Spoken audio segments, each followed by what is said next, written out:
يستأخرون ثم أرسلنا رسلنا تترى كلما جاء أمة رسولها كذبوه فأتبعنا بعضهم بعضا وجعلناهم أحاديث فبعدا لقوم لا يؤمنون ثم أرسلنا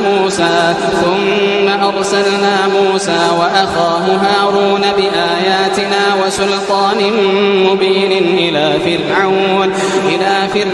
وملئه فاستكبروا وكانوا قوما عالين فقالوا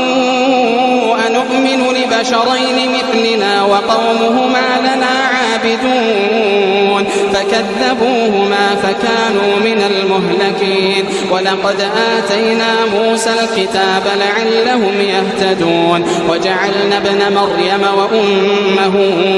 آية وآويناهما